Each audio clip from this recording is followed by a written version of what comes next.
From the provinces of Cathay itself, as well as from the other provinces of the empire, whatever there is of value is carried thither. Marco Polo, the traveler who trekked thousands of miles along the Asian Silk Road and brought back the legend of the Far East to medieval Europe, astonished the European audience with his narrative of wealth and splendid culture of Asian China.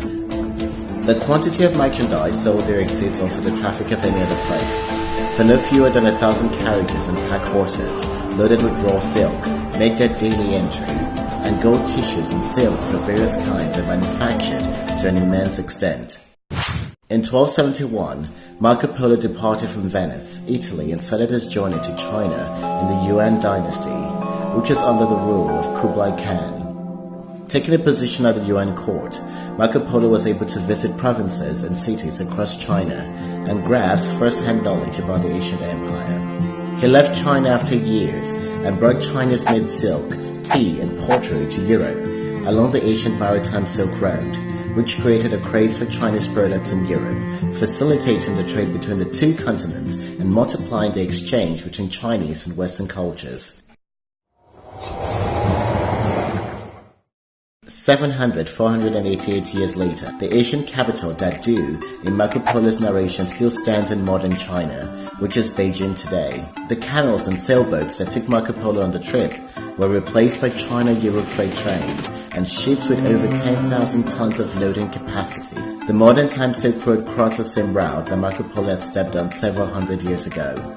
But this time, the goods transported have more variety, including high-tech and industrialized products. Chinese President Xi Jinping proposed to construct the Belt and Road Initiative in 2013.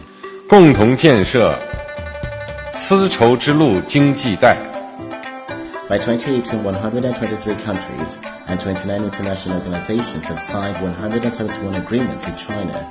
The total trade volume along the route exceeds $6 trillion in 2018, with China's direct investment into Belt and Road countries totaled $15.6 billion last year.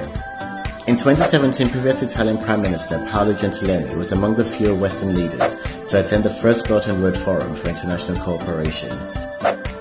On August 21, 2018, the Italian Ministry of Economic Development announced the establishment of a working group to deal with China-related affairs and enhance cooperation in trade, finance, investment, and R&D, which is expected to guarantee Italy a leading role under the Belt and Road framework in Europe.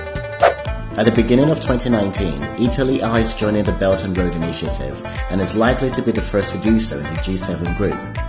This year, Italian Prime Minister Giuseppe Conte is also willing to attend the second Belt and Road Forum for International Cooperation in late April in Beijing.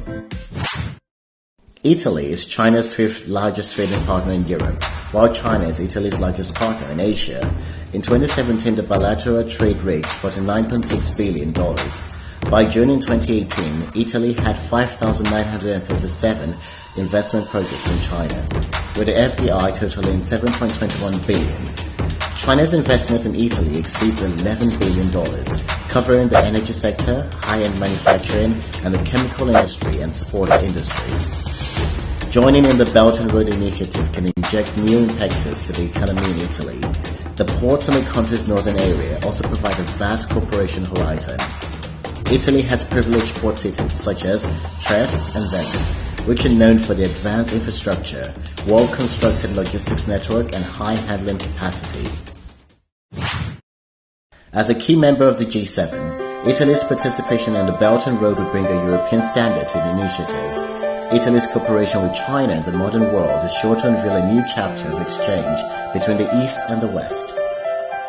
Ahead of China's President Xi Jinping's state visit, he said in a response letter, "I hope you will become modern-day Marco Polos as cultural ambassadors between Italy and China in this new era."